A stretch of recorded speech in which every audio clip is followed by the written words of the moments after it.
trying to stay away from me. And welcome back, ladies and gentlemen, to the LoudMouth MMA Podcast Network.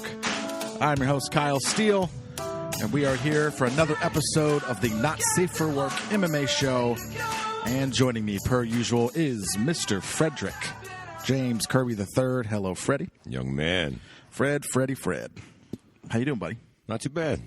Is this our... oh, no, we did miss last week, didn't we? We did. I was going to say, goddamn, is this our third week in a row? I know. It's not. We're just... listen, we're messing up. It's a fucking pandemic. It's hard to fucking do shit right now. It is. Consistency is the hardest thing with these podcasts. Well, it's interesting how one of the things I want to talk about today is just like getting an update on kind of how COVID's been affecting the UFC, because I remember when we had our first positive test, I was like, here we go. We're going to shut this shit down. All downhill from here. And then we've had a bunch of negative. We've had a bunch of positive tests. Yeah, we've that have taken fights off, but it doesn't really seem to be affecting anything. Nobody's really complaining. It just kind of is what it is. And it seems like the UFC, at the end of the day, when you're getting those positive tests, what it means is the things you're putting in place is working. Okay, right, and I guess the latest case of that would have been Ian Cutelabra, which is a weird story in and of itself, because he already had it a while ago. Oh, really? Which means he already had a canceled fight because of this. I think it might have been this one. So he caught it twice? See, that's the question mark, which is he just still testing for it because he has the antibodies or whatever, so he's just going to keep testing positive over and over again? Here's a question. I wonder if anybody even fucking knows the answer to this.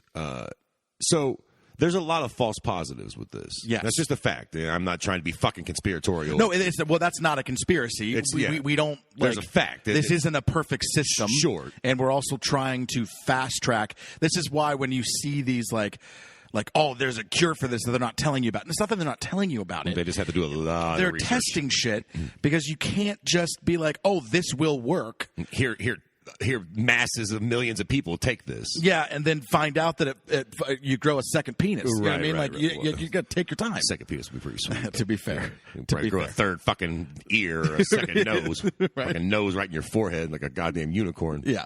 That'd be pretty sweet, too, to be fair. Like, let's make sure. But It would be, but it's like a little horn. Yeah. I'm with you. Same page, Fred. We're fucking diving down a weird hole early on this one. But, oh, no. Okay, so quickly, though, before I forget this, before I lose my train of thought, I wonder if they allow UFC fighters that test positive for COVID a second test, or if it's just like one and done, bud, you're out, fly your funny ass back to wherever you came from. To be honest with you, it's probably one and done in that they don't want to have any liability. So it's like, even if we have a chance to retest you, we're just not going to fuck with it. Yeah, right. You tested positive, we're done. We're done with you, and then we're going to move on to... That kind of sucks, though, because that means for sure, if they keep doing this, at some point, somebody's going to get the short end of the stick. They're going to get that false positive. And I think Ian Cutelaba might be that guy. That guy, right. Might be the guy that is getting kind of fucked by our lack of understanding of how this works and the just lack of experience in the testing. Yeah. I think he's a guy that is probably falling victim to that. And that's one of the problems, too. Is that we don't really know a lot about it. We don't know what to do. You can't really, the UFC's doing as good as they can do, man. I can't, I'm not... trying to shit on them. What we have proven throughout this pandemic here, and what the UFC has proven, is that they have put in the correct protocol in place, and that while you've had positive tests, it hasn't spread. Exactly. It hasn't really spread. Even if a couple members of the camp have it or whatever it is, it hasn't spread because of the systems they've put in place. Sure. That is a very good point. And they are getting people before it happens. Mm-hmm. I don't know if we've had a fighter test positive after a fight. I don't know if that's happened yet. Yeah, if they have, they're keeping that one under wraps. I don't think they are reporting that shit. But to my knowledge, that hasn't came out. If it has happened, it hasn't been made public knowledge yet. Or it did, and I just don't remember it, which means it wasn't that big of a deal. Well, right. I'm pretty sure it hasn't, because if it did, you fucking, there are certain websites out there that I won't name that just can't wait to fucking shiv the UFC in the back. So if they'd done anything like that, those fucking websites would have been fucking Johnny on the spot, like, Ian Cutelabra tested positive afterwards. Everybody's probably got it. Yeah. UFC's not running things right. They need to pay people more money. I think I am, and I don't want to be. I don't want to be a UFC stan, because I feel like I'm. A lot of times I feel like I am, and I'm not trying to be. Oh, I am. But I'm a shill. I just show the thrill. I don't got a problem. You shield the thrill? Listen, I'll tell you what. I'm Dana White's biggest fan. Fuck all of you. I don't give a shit. I like the guy. I don't agree with his fucking politics as far as it goes. But, I mean, other than that, I fucking like his swag. When he tells you guys to fuck off and he lies to you, and you're Dana White's a big meanie liar. Fucking gets my dick hard. I love it. I'm a fan, man. I'm just a UFC stan in that they're doing the right shit, you know, and you're having, you know, baseball basically got shut down. You know, you had an entire team that had to cancel all their games. College football's done. Can it? Done. Completely. Not happening. NFL, we'll see. I mean, I don't know. We're supposed to start like next week or something. Yeah. Like, we'll see. But it's like with the sheer amount of people is probably just a problem too. Team sports and every this is definitely has a coach and shit. And here's the thing, and this is why. It definitely is not a fair comparison. To compare baseball and football to the UFC is not fair. The UFC comes up with like 45 dudes, and they got the whole fucking and they're all separate. nightmare. And when a fighter tests positive, usually their camp does. Usually their corner does. And they're already probably segregated anyways. They fly in, probably go straight to their hotel. With it's like it is very, very different. I'm with you on that. It is much easier. Boxing needs to take a fucking page out of the UFC's book, though, for sure. Like, they could do exactly what the UFC is doing. Yeah.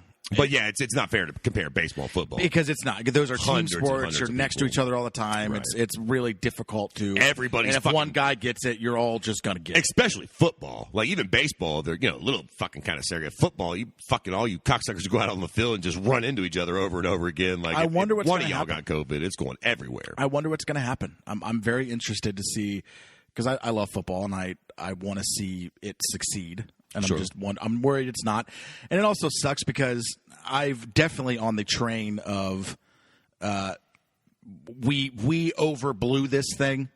Yeah. And clearly because now the world's opened back up and has been, and we've had more cases than we ever had when we shut the entire fucking world down. And it did nothing.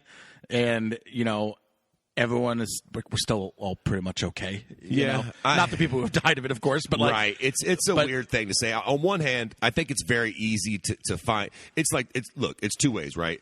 If you know somebody who's actually gotten it and died, then it's very easy to hear that comment and be like, go fuck yourself. You just are speaking from inexperience because you've never, but on the same token, if you have, you know, never met anybody that's had it. You're moving around all day long. You're working. You're going out. You know, it's easy to also get kind of lost in that camp. Like, listen, I just don't fucking see it, guys. Well, the other problem is, and I understand. I get the pushback to like me saying that, sure. Right? But here's the thing: if you have personal experience with it, you had someone pass away that you're close to. You're too close to it. You're too close to it to see the entire picture. Because you are seeing it through the lens of like what do you mean it hasn't had that as big of an effect? I lost my mom. I lost my mom. I lost my uncle. I lost my best friend. God forbid you lost like 3 people because it hit you hard in your city or something. You're going to be like, go fuck yourself. This is super serious and super real. And it's like, yeah, and I understand that, but it's grand scheme. Grand scheme. This doesn't seem to be having the effect that we thought it was going to. It isn't. We've opened up the world. Cases have gone through the roof, and for the most part, we are fine. We aren't like we aren't piling bodies up in the street like what was predicted. We're not even close to that. Hospitals still aren't even full. I mean, it's not we've never even had that issue. Right. Exactly. So it's like, where does the truth lie? And I don't even think it has anything to do with truth and lies. I don't think it's even that. Right. It's just we overshot. We prepared hardcore. We kind of fucked up the economy a little bit by trying to do that. And now the powers that be are like, okay, we can't continue to just destroy the economy. We have to open back up. We have to have some semblance of normalness. This isn't the Spanish flu. Right. This isn't one of those things. This is a flu that for the most part, the people who are getting it are people who probably would have died of the regular flu. Right. To be fair, the people who are dying from it. Generally speaking, the people who are dying are people who probably would have died regardless, who had secondary things. Again, I have a heart condition. If I get this, there's a very real possibility it could take me out. Right. Or at least fuck you up real good. Yeah, or just the fact that I can't breathe is going to put a lot of extra strain on the heart. So, but I'm also obese and the heart condition itself. If I get a good respiratory flu, it's the same concept. Sure. It doesn't have to be COVID. If I just get a nasty case of the flu that really affects my respiratory system, the same shit's going to happen to me. Listen, Kyle, if we strap a fucking 50-pound weight to your back and make you run up them stairs 10 times in a row, you might fucking go down. That's it. Son. You know what I mean? So you can't handle the COVID for sure. So at the end of the day, it's like, if I die of COVID, I do not want that shit to be politicized, because I promise you, I was fucking dying anyway. It was the other shit. Don't you worry about that. That's the other shit. COVID was just a fucking sprinkle on the cake. Exactly. But I get it though. Again, if you have been personally affected by it, like, I'm sorry, that really sucks. Right. And this isn't the flu. Sure. This is more severe than sure. Obviously. That's what I mean. It is more severe than flu. And to say otherwise, which I know I kind of alluded to that, but that's not what I meant. Sure. That's not what I meant. I was just saying this isn't the Spanish flu. Like, this isn't this thing that, like, you get this shit and you are just done. The problem with this conversation, man, is that it's very gray. And everybody, but it's a polarizing topic, so everybody wants to come in at black and white. Either the government's lying to you, or it's not a big deal, or the fucking world is on fire. And the truth is, there's probably a little bit of both.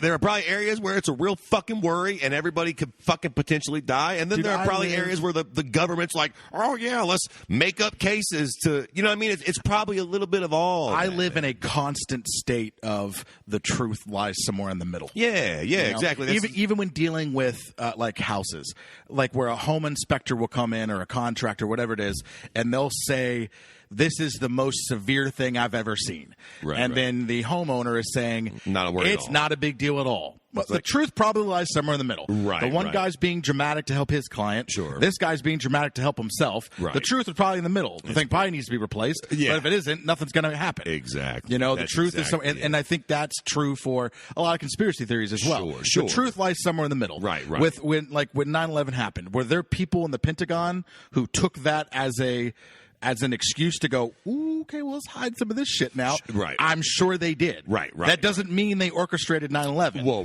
They took advantage of something that was happening around them and said, hey, this is a perfect opportunity to go ahead and bury some shit. Right. Again, black and white. On one side, it's like, we got attacked by terrorists. On the other side, it's like, the government's trying to kill us. And it's like, it's probably a little bit in between there. It's probably them cats were probably terrorists, and our government probably is full of shit. And took that as an excuse to, hey, let's get the Patriot Act in. Sure. Right? Sure. So I think, again, with conspiracy theories, you can pretty much do the same thing. The truth probably lies somewhere. Not all of them. Listen. Not all of them. The earth is round, guys. There is no middle ground. We got to get off this topic. We got to get back to MMA. But before we do, I just also want to say, with the fucking elections coming up and shit, you guys better be glad that I'm not in control of nothing, because I wouldn't let none of you vote, because you're fucking stupid just like me. I fucking truly believe that. Democratic fucking blah, blah, blah. Yeah, that's it. Give everybody a vote. Half these fuckers out there would marry their dogs. Let's let that fucker have a vote out there. He's a fucking moron. Back to the UFC. The way they're handling it seems to be good for me. Yeah. But it has the last two cards in a row have been pretty ugly on paper. Yeah, last week's card specifically was one of the ugliest cards on paper I think I've ever seen. Yeah, on paper it was pretty gross, man. It wasn't a bad card, but on paper, this card, I didn't know who half those motherfuckers were. Yeah. It was just. Had something happened to Frankie Edgar or Pedro Munoz, that card wasn't happening. They would have canceled it. I mean, there's just no way. You could not. That was the only fight on the card that meant anything. Like, to be fair, though, like you just alluded to, no football, no baseball. Basketball's fucking goddamn protesting because of other fucking shit going on. Imagine if these cards, like last week's card, imagine if that card would have happened under normal circumstances. Well, no, right. The UFC fans would have revolted. God. Oh, we would have been even the most hardcore UFC stands who see no wrong. Sure, would have been like, what the fuck is this? Yeah, but seriously, would have been like, what the fuck? Spend my Saturday night doing this. What the fuck? Yeah, I'd rather watch porn. I'm gonna go literally do anything else. Yeah, right. What the fuck? Like, this is fucking. This is for the real hardcore of the hardcores, boys. So. Last night was all right, though. Last night's card was actually okay on paper. But even still, I mean, that's a card that got hit. And unfortunately, did we lose 2 fights? Or 1 fight? Just 1 fight, I think. But that was a good one, though. We just lost a good fight. I was salty when that shit was off. I wanted to see I want to see that. That is about as deserving of a rematch. Oh, for sure. Question. For sure. So that fight was never overturned, I assume. Yeah, I guess. They don't generally get overturned. No, I think even when it's a referee mistake. They count it as a loss. They just Why can't we have and I know there's counterpoints to this, and I can think of a counterpoint in my mind, but I want to start this conversation because I want to get your counterpoints. Why can't we have a system where if a ref makes a mistake, the ref can go to the commission and say, this fight was stopped because I made a mistake. We've watched the replay. I made a mistake. This fight needs overturned. Why can't we do that? The only thing the first thing that comes to my jaded mind is because you could buy the ref. Maybe afterwards somebody says, "Hey, look here, you didn't see that, or you thought you saw that, and here's 25 fucking large." But can't we just use the? I get it. Here's the problem. Let me throw some out there. You want what fucking grinds my gears? You want what grinds the fuck out of my gears? The fact that when we have instant replay, but when we use it, the fight has to end. And the limitations are so what? Like no other sport are like that. Imagine that was like imagine if baseball had that rule where they're like when the coach is like, hey, we need to use this to replay. He's like, all right, cool, but the game is over. We're gonna go check and make sure that was actually an out. I'm fucking probably missing something because that makes why on earth I know there are counterpoints to it, and there are counterpoints that make a lot of sense. What are they? Tell them to me, because why use instant replay if we're going to end the fight? Like if I say you poked me in the fucking eye and you say you didn't, and we use instant replay, and with the Stipe fucking DC fight, we see that your fucking knuckles halfway in my eye. Can't we just fucking charge you a fucking point and restart the fucking fight? I mean, what's the problem? So that would be the counterpoint to my counterpoint. My counterpoint was that you can say something happened because how much of fighting is – we saw that in the Patolo fight. Dude, what is that guy's name? How the fuck do you pronounce his name? Oh, you guys can fuck off. I'm the worst with names. I can't pronounce the guy that fought Patolo. I'm not even looking at anything, so I can't remember. The African gentleman? Yeah. Yeah, fuck off. I don't know how to say his name. I couldn't, yeah. Looked fantastic. Good fight, actually. That is a perfect example of he won that fight because he just simply had more. He had more in the tank and could push harder and faster and for longer, right? Yeah. If Patolo at some point says, oh, he just need me in the nuts, time out, like you need to go review that. Right. Well, that offsets now. He now gets a chance to relax. Right. And when they check it, hey, he didn't actually hit you in the nuts. We're going to charge you a point. The problem is, what if he really thought that he did get hit? Well, I mean, did he still get a point? You know what I mean? And how do you listen? What if it's close and the ref makes a judgment call that's like, I don't know, I don't think he did. We give you one. Okay, like you get one time to say, "Hey, something happened." Look, check. But that could be. Imagine if that shit happens in a tight third round where you're starting to gas and you use that. Well, God damn it, that's why we have rules. Listen, right now you can stick your stupid hand on the ground and I can't knee you in the face. I don't particularly love that rule, but now you know what I mean. Like that's why if you want to save your what is it like? I've paid attention to football in a month of Sundays, but you get your fucking certain amount of timeouts and you fucking use a timeout at the end of the fucking quarter or whatever the fuck. Like, listen, okay, fuck, you get your instant replay, and if you want to use it, then you use your last one, the last third round or something. Yeah. I think it would at least benefit for the situations where something like the Ian Cutelabra fight, where we can go back and be like, all right, he wasn't out, he's good, he wasn't good. We seen the instant replay. The problem so here's more counterpoints to it, right? With the Ian Cutelabra fight, he was feigning that he was injured. Mm-hmm. So at the end of the day, the ref can go, okay, I get that you weren't injured, and I'm sorry about that, but you were acting like you were, and you were a good fucking actor, buddy. So it looked to me that you were out, that you were basically out on your feet when I stopped it. Okay, I'm just going to get on a completely different tirade now. I'll tell you this. You know what else grinds my fucking gears? Nobody can be out on their feet? Yes. Goddamn cocksuckers. We are not playing fucking polo. Let him get slept. Now, listen, for the love of Christ, if you're wandering around Tony like a Ferguson zombie, got out on his feet, and it needed to happen. I don't care. No, it didn't. He needed to fall. He's not going to die. But he wasn't ever going to fall. Yes, he was. Yes, he was. I'll bet you. Oh, yes, he was. When he was finally fucking done, he would have fell. Because that's what humans do. When we're done, we fall. When when the fight's out of us, when you beat us to the end, we fall. Like a fucking red tree in the forest, down we go. And I mean, look, the moment they go down, fight's over. Don't hit them on the ground again. But yeah, fights that get stopped on the feet bug the shit out of me. Just real quick, I was going down a rabbit hole the other day, and I was just watching a bunch of press conferences. I watched all the Derek Lewis stuff, and I watched Conor McGregor stuff. I was just in a chain of watching like post fight and backstage stuff, and I came across and I wish I could play it, but my iPad's dead, so I can't play it. But my favorite post-fight, not literal post-fight, but it was backstage, or it was at the whatever. What the fuck do you call that? What's the word am I looking for? After the fight, where you go up to the post-fight press podium, the post-fight press conference. When I think it was Damian Martin, when he asked Jorge Masvidal, and he said he called it a necessary shot, and he goes, what was unnecessary? He's like, the shot at the end. He goes, oh, that was super necessary. Yeah. That is my favorite moment, man. What a good, and the look on his face when he says it. That was super necessary. Oh, yeah. You know that he made that a hashtag afterwards. Oh, 100%. Everything after that was super hashtag necessary. super necessary. Because it's such a good moment. Where he just goes, just like Connor's. Now, Connor's was more scripted, where he's like, I just want to apologize, to absolutely nobody. Yeah. Like, that's a scripted moment that he planned on. Oh, wait a minute. Are you talking about, up on the dais or in the cage? This is, no, I watched a whole series of things. Two different things. Okay. But that was a really good, I loved that one because it was scripted and it was funny. Sure. And he killed it. But fucking no one. Yeah, but again, he planned that, obviously. Well, you know what the best... Jorge Masvidal didn't plan that. Poor Jeremy Stevens. Who the fuck is that guy? That was fucking one of Connor's most brilliant ones. What the fuck? Yeah. Then everybody just pissed on fucking. It's so funny. He I'll put people to sleep. You TKO them. Who the fuck are you? And then the world just erupts and you're the meme of the fucking internet. Bud. I just love those. So there was I think I showed this to you. It was there's this really deadpan girl, I can't remember her name, Dina something. I can't remember her name now, but she's a comedian, I think, out of New York.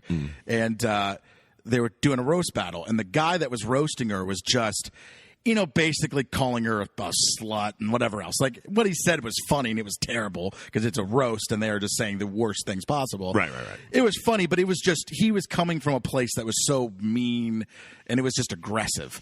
And then she's responding to what he's saying, and just the most deadpan, not even all that mean, after he says his first joke, and it was, again, just super aggressive and mean, and she just responds, was like, I was trying to do research about you before, and I just didn't get a chance to, and she goes like, hey, Siri, who is, John Smith? And then Siri responds, there are no results for John Smith. It's just that really good, deadpan, it gets a bigger laugh, even though what the guy said was a lot more hurtful. Was much more intense and hurtful and thought out. You know what I mean? But this is funnier because it's just so deadpan. And then at the end of it, the killer one, so the guy's mom had died in a motorcycle accident. Right? They were going at each other for word. I mean, gloves were off. Gloves were off. So he says that. So there's a thing in comedy called a road feature, and road features get made fun of because they go on the road with comics, and then they never do, they never get to the place of an actual comic. They're just a road, like the guy that opens up for Kevin Hart when he's doing a special. Right. You don't even know who the guy was because the special airs without him. You know what I mean? Right. He just warms up the crowd so that way when Kevin Hart goes out, he's just a fluffer, right? The road features are fluffers. So there's a thing in comedy called a road feature, and they just get made fun of a lot. So she goes something about he lives his life in the same way that his mom died, an unrecognizable road feature. Ooh. And the fucking response to the crowd is just incredible, right? But it's because it's such a deadpan. Yeah, you're making fun of his mom, but you didn't cuss, you didn't do anything. So when you think back to Connor, it's just such a brilliant moment he didn't even really say anything. He just looked at him and looked around and was like, "Who the fuck is he? Yeah. Who are you?" And so it's such an iconic moment because it's so. That's the meanest thing you could have said, even though you didn't even say anything that's that big of a deal. Yeah, and the problem with that shit is, it's like when people are like, so-and-so needs to change their image or what. You can't. Connor's just witty. Certain people are just good with that shit there. He's just on it. He's been doing shit like that his whole fucking career. Well, and you have to lean into it. I think when you have that personality and when you talk a lot of shit, when you lose, you fall hard. Yeah. But that doesn't mean you stop talking shit. No. Dude. That means you talk shit harder. I tell you, Colby Covington's good with it. I would say the real king of them all was Chael Sonnen.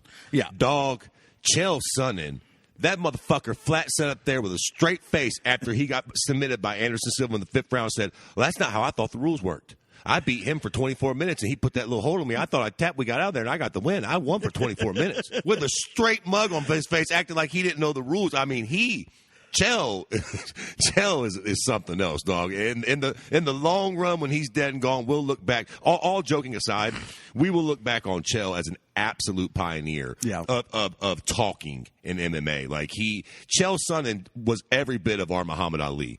And I know that might not be fair in that Chael never reached the heights that Ali did. Yeah. But the way Ali made boxing fun and exciting, it just got everybody sort of into what he was going to say next.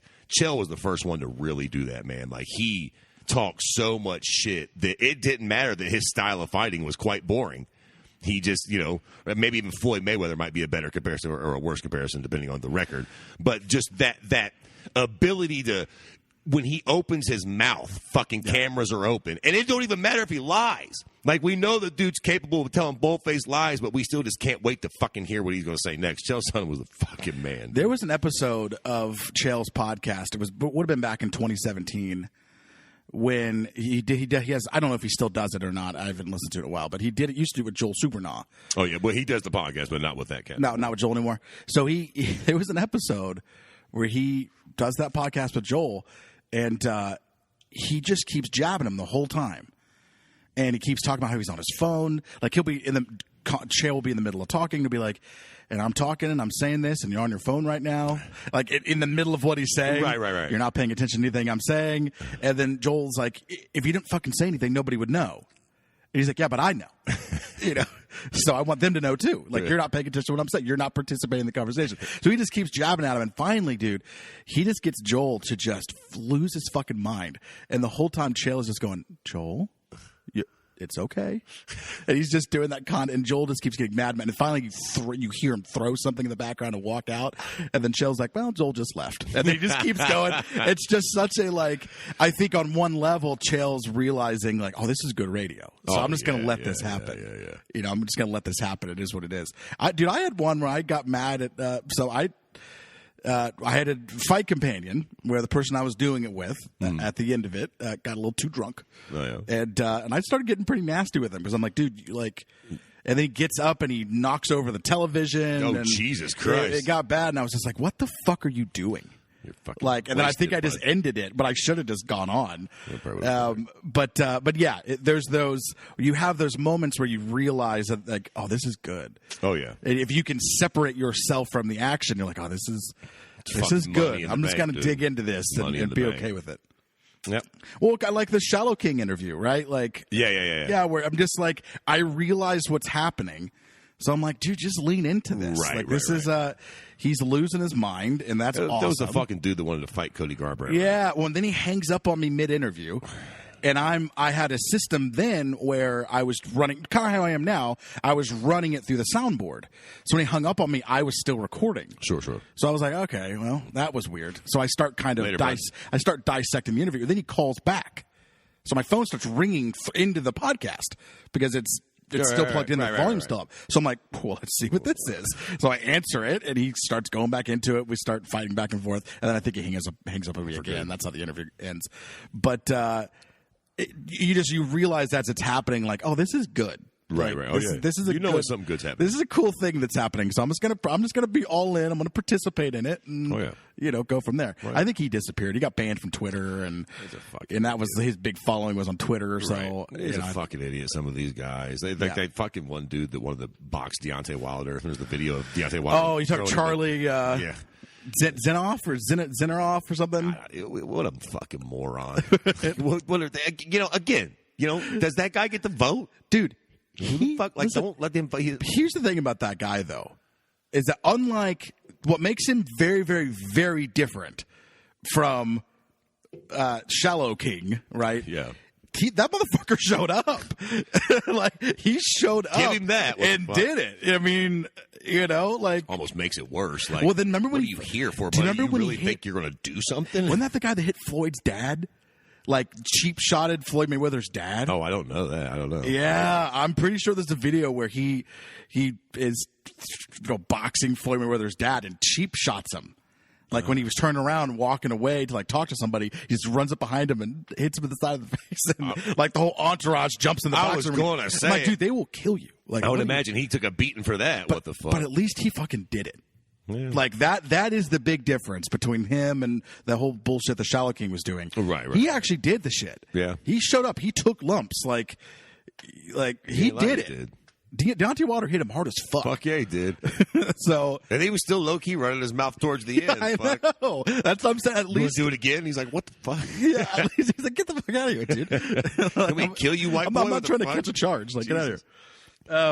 What are we even talking about? Who the fuck knows? We're so far removed from the event last night. I just don't care. Well, I don't. That's what? The event last night, I'll be honest with you. If the main event had gone better, I think I'd have more to talk about. Yeah, the main event was a bit lackluster, which is kind of disappointing for how you pronounce that? Ratchet? Yeah, Alexander Rakic. Yeah, I kind of like dude, but then the fight before this, he lost, right? I forget to who, but he's coming off a L. I want to say like maybe Glover Teixeira or something like that. I'll pull it up. Don't you worry about that.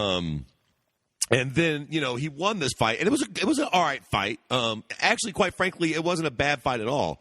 But for me, I don't got a whole lot of faith in Anthony Smith at 205. I know, he's fought for the title and shit. So, I know he's reached some heights at this division, but I've never been sold on Anthony Smith as a fighter. Not at 205. That's just me. So for me, if especially with John Jones now, if fucking Ratchich wanted to fucking, make an impression and get that title shot, he needed to snuff Anthony Smith for me. He needed to come out and look super impressive. The fight was a little too close for comfort for all of me.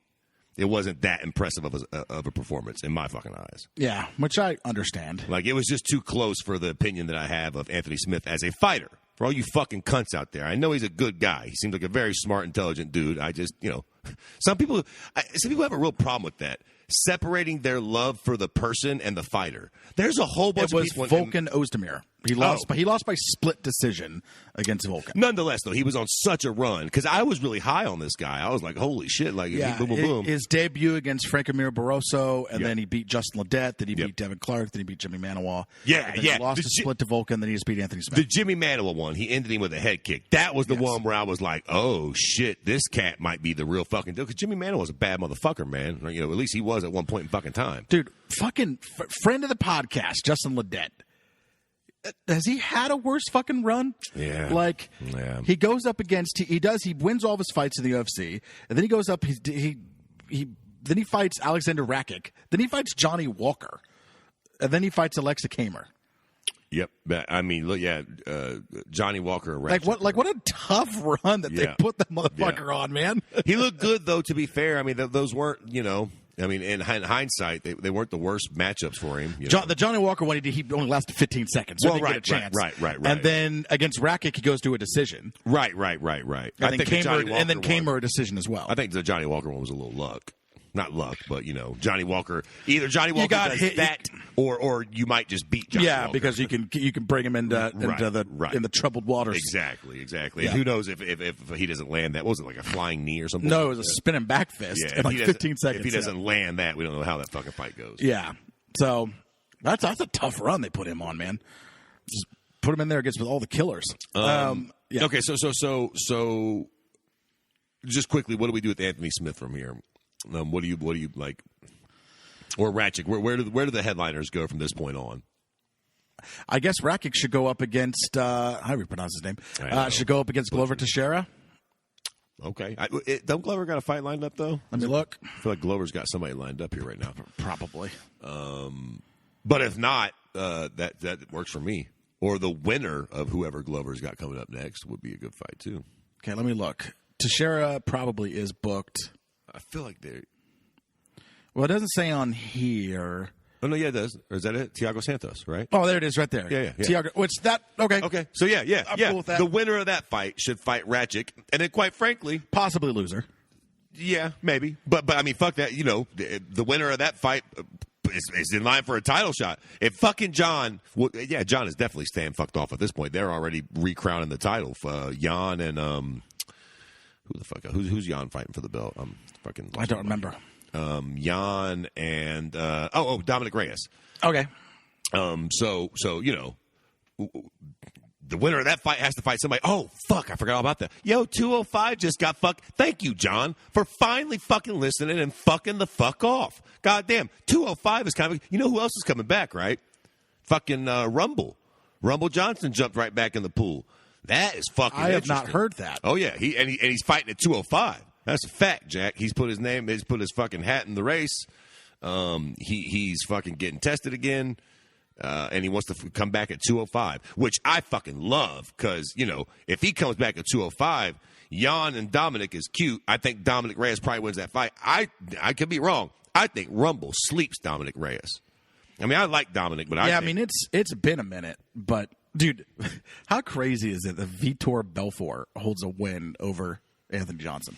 Just thinking about the size of those two humans. You think that's bad? You keep on going down the line. How crazy is it that Josh Koscheck has a win over fucking goddamn Anthony Johnson? It's just crazy to think of the body transformation Anthony Johnson has gone through. 170. Jesus Christ. And now he's just an absolute fucking beast. What the fuck? Probably will have a slight problem making 205. I wonder what he's going to look like. I'm not sold. And first of all, he's been away. By the time he gets an actual fight, he will have been away from the UFC for about 4 years. That's a pretty good point, man. His last fight was April of 2017, so he's already 3 years. I'm jumping a little cute there. Dominic Reyes might be a pretty bad matchup for fucking Rumble in his first fight back, but nonetheless, 205 is getting interesting now, though. At least we got some intrigue there. We'll have a new champ. If John is officially gone. I mean, like I said, they're crowning a new champ. He kind of has to be at this point. You know what I mean? You gave up your belt, bro.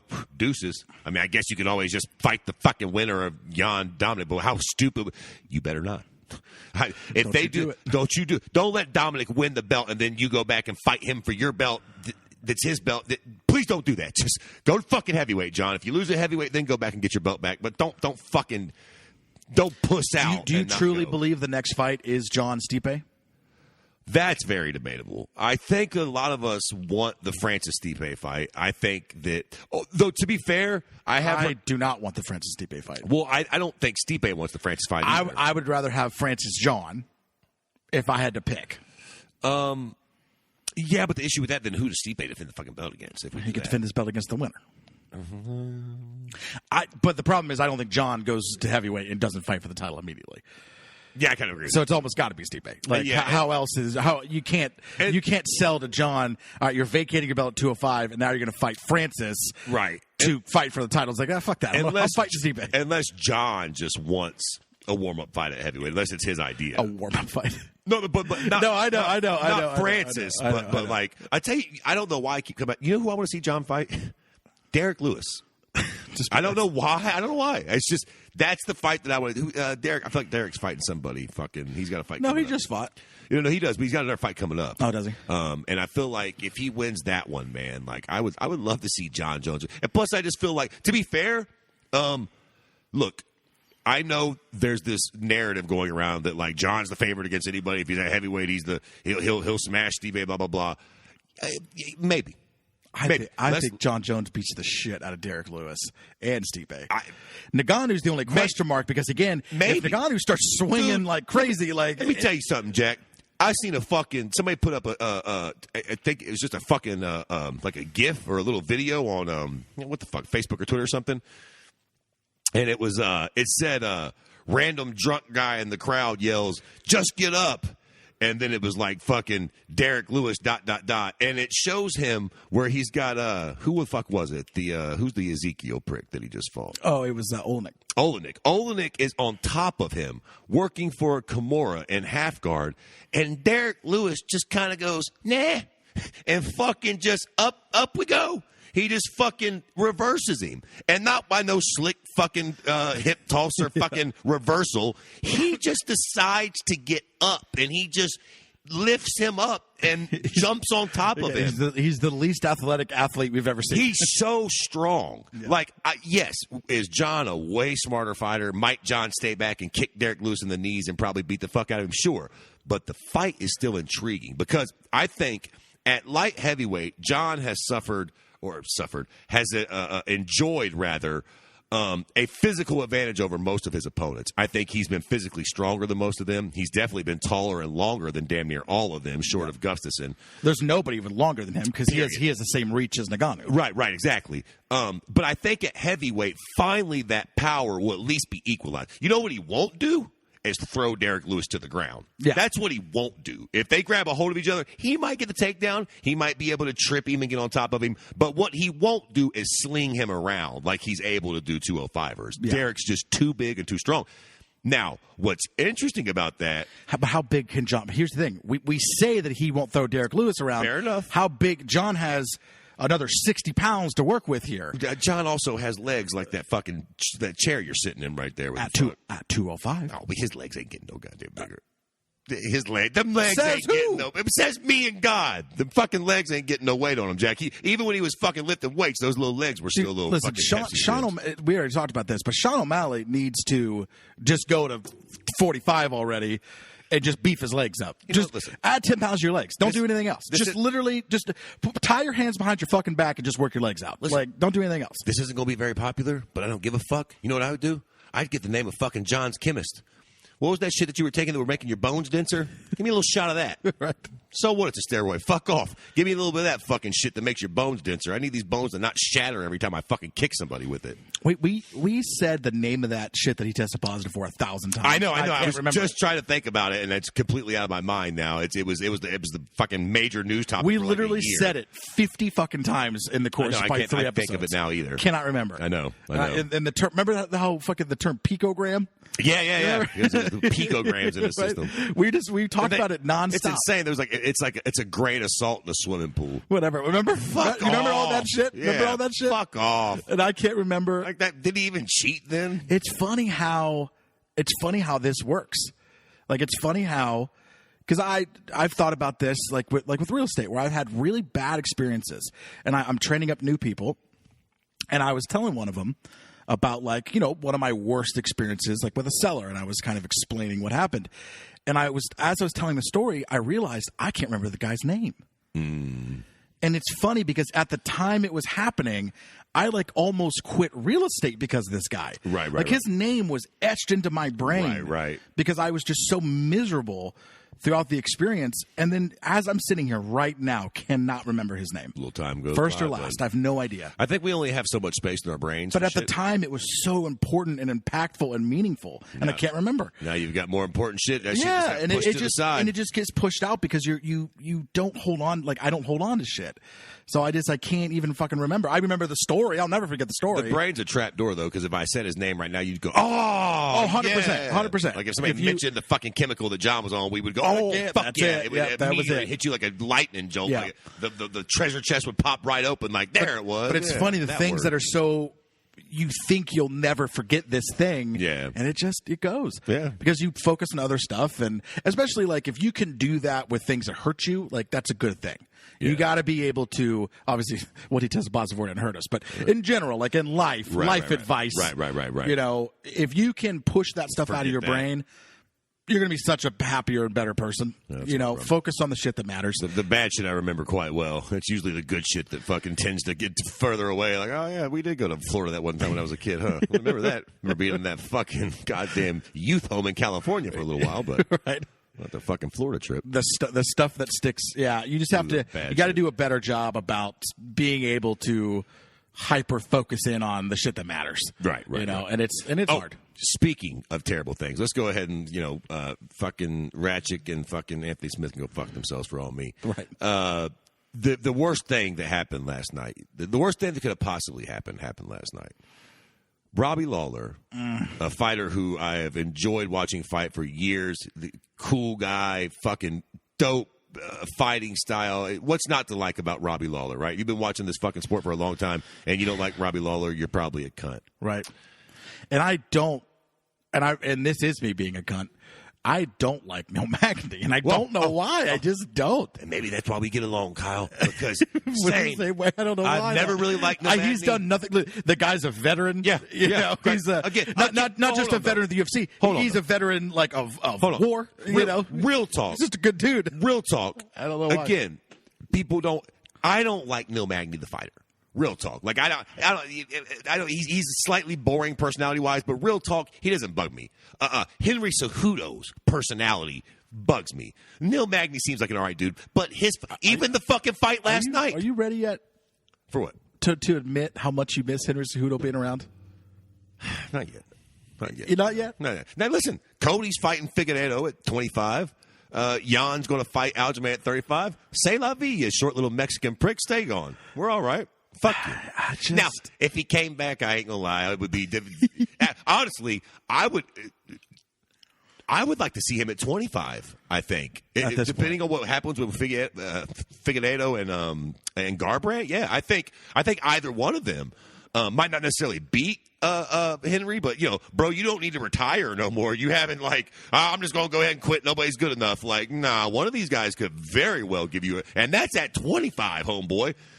Let alone you and Jan or Aljamain or fucking Sandhagen or whoever the fuck. You got plenty of good fights out there if you really wanted them, dog. Yeah, and it's that narrative. He's doing the same thing that Colby's doing, which is acting like there's nothing there for him, and it's like, get the fuck out of here, dude. Well, I mean, look, maybe things change very quickly. Maybe 6 months ago there wasn't, but right now, 6 months ago, 25 was low-key dead in the water. Yeah. Now all of a sudden, I'm actually pretty excited for Garbrandt and Figueiredo. That's a pretty exciting flyweight fight. No, two guys with a lot of knockout power.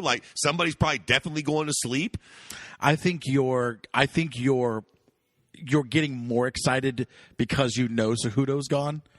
Where if Cejudo is still sticking around, I think you wouldn't be excited about 25. Maybe. Well, maybe there is something to that because, honestly, 205 is a lot more exciting now. Now that John's gone, and the fight with Dominic Reyes and Jan Blachowicz now matters to me. Yep. Now I care because it's okay, now that John's out of the picture and we know that whoever wins this isn't just going to fight John against Smash again. But you don't have that feeling, which is the winner of that fight, isn't as good as John. Sure. So it's why does it matter? Well, yes, but we'll get there.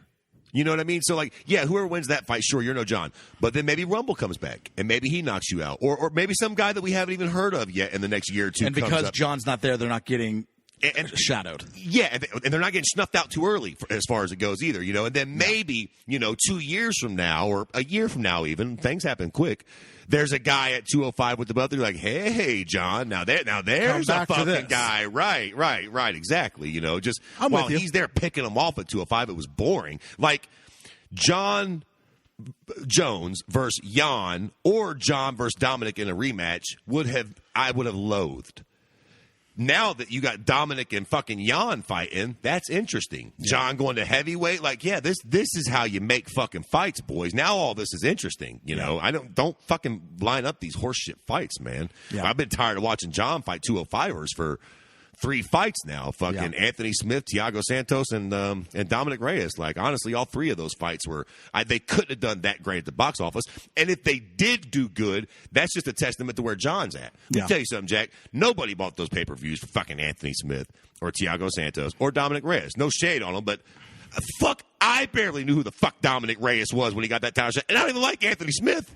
I didn't think he had a snowball's chance of hell in beating John Jones. Literally, he was a guy that couldn't make it at 85. He beat an old Shogun and I don't know who the fuck an old Rashad to get the shot at John Jones. I'm like, what the fuck is going on? John Jones should be fighting Anthony fucking Lionheart Smith. He had a comeback win against somebody, and I cannot remember who it was for the life of me. I mean, listen, I give Anthony Smith a lot of shit. He's had some good wins, but at the point in time, you're going to fight the fucking GOAT. That's kind of who's fighting Habib now. Habib is kind of got that. He's the little guy GOAT right now. You know what I mean? Like Justin Gaethje, all right, that's a credible opponent. Don't bring up, Paul Felder.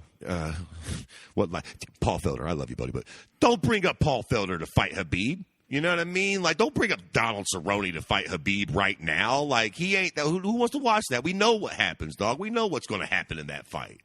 There's no sense in it happening. Is Gaethje Habib on the books? Oh yeah. October, I think. Okay, I was wondering. Pretty sure it's the one. Costa and Izzy. Oh, it's on that. Is no. It's the next one after that. Okay. So September 19th is Costa and Izzy, and then I think maybe early October or something like that. Okay, would be that fight.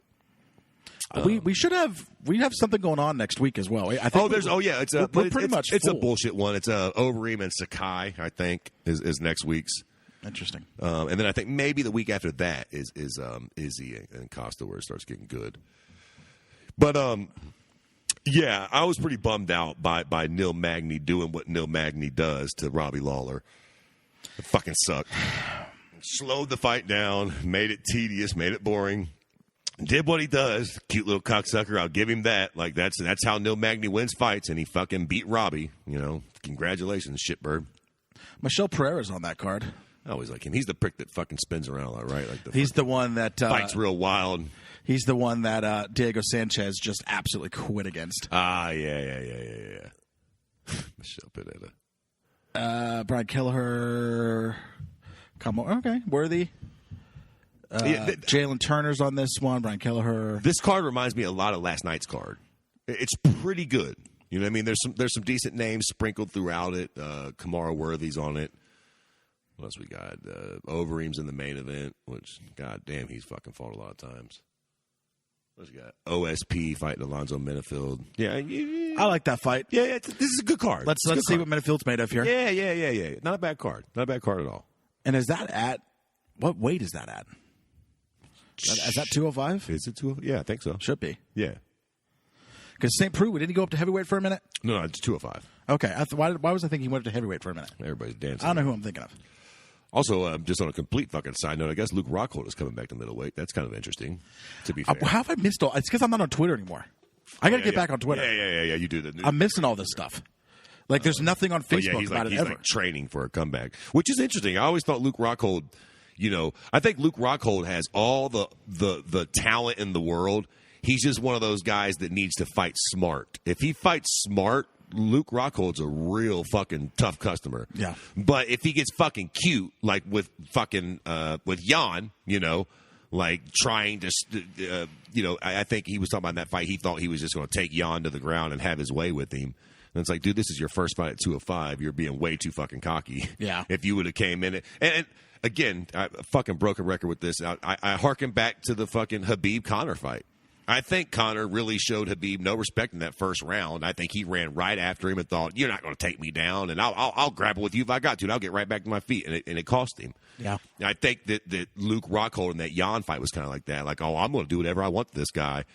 You gotta. I think Luke can beat Jan. He just needs to fight the right fight. He needs to be on his P's and Q's and not be fucking around.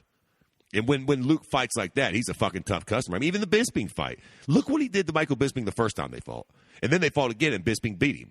That just goes to show you. Like, the first time they fought, Luke had something to prove. Yeah. There was heat. And I'm sure in his heart of hearts, he probably didn't know for a fact he could do that to Bisping. He probably assumed, but, Bisping's a tough customer. Let's see what happens. He goes in, he smashes Bisping, fucking submits him with a one-arm guillotine. Yeah. So going into the rematch, he's like, okay, now I know I can smash you, and it's easy. And he got knocked out. So It's like, if he comes in and fucking fights with his head on his shoulders, Luke could be a real fucking problem. If he comes in and gets fucking cute and lackadaisical, he'll get his funny ass knocked out by somebody. So we have 3 cards before our next pay-per-view. We just kind of talked about one. The one after that's headlined by Santos and Teixeira, like we talked about earlier. Okay. And then after that, it's Covington Woodley. Ooh. Do you think that fight actually happens? It feels like it's not going to. Well, right. It almost seems too good to be true. But I don't want to jinx it yet. Yeah, I'll say it happens. I'll bite. I hope. Because listen, that's a great fight for a million different reasons. You got Mackenzie Dern on that card as well. Ketlin Vieira's fighting Marion Renault. Shout out to the broads from last. Johnny Walker's on that card. Kevin Holland, Darren Stewart. Okay. Who's Johnny Walker? Mickey Gall's on the card. Oh, Miroslav Bektic's on the card. Very nice. That's a good card. That's a real good card. That's not a pay-per-view, right? We got TJ Laramie making his Laramie making his I believe UFC debut. He fought on Contender Series. He was a big name coming into that. So he's jerking the curtain on that one. So let's go through Adesanya Costa real quick before we go, because I'm just interested in kind of taking a look. So the co-main is Dominic Reyes, Jan Blachowicz. And then you got that is the co-main on that card? Yep. Oh, fuck. Then you got Donald Cerrone, Nico Price. Wow. Then you got Kai Kara France versus Brandon Ravel. Wow, okay. Claudia Gadea versus Zion Yan. Yo, what fucking date is this? September 26th. No, that's a fucking card. Diego Sanchez, Jake Matthews. It's a weird fight. Oh, my gosh. Tukagov, Hakeem Daudo, Shen Young. It's a good card. Yeah, that's a real good card. Man, I'm stoked. I'm excited for everything. Next week, it looks like it's a decent little card. It's not great, but it's decent. And then after that, I'm looking forward to it, and I'm really looking forward to Covington Woodley. And then you got one of the better pay-per-views we've had in a minute. Yeah, that's something to really look forward to. And then the pay-per-view directly after that one is Nurmagomedov Gaethje. So, God damn. Yeah, look, we can. You got Holly Holm headlining again in between there, though. So I'm not real stoked about that. But yeah, what are you gonna do? I mean, what she is at 35? Yeah, it's against Irene Aldana. That's not a bad fight, though. That's not a bad fight. I guess I'm more excited for Aldana just to see like if she can beat. If she loses to Holly Holm and they give Holly Holm. Yeah, well, I was going to say, she's going to lose to Holly Holm so that they can give Holly Holm another title shot. Because if they give her another title shot, I quit. I'll stop watching the sport.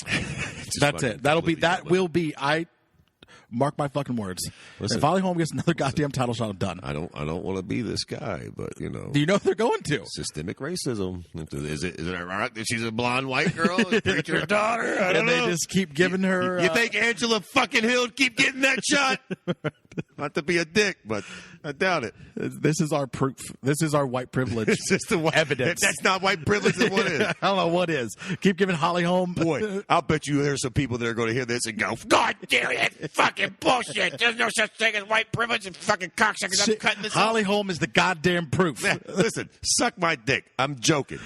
It's a joke, not a dick. Don't take it so hard, you losers. Oh, God. All right. Fred, anything else you want to add before we go? No, I think that's it. I think we fucking wrapped up everything. We even fucking touched on COVID, politics. This has been a fun one. All right. Well, guys, we'll see you next week. Thanks for tuning in, and we out. You betcha.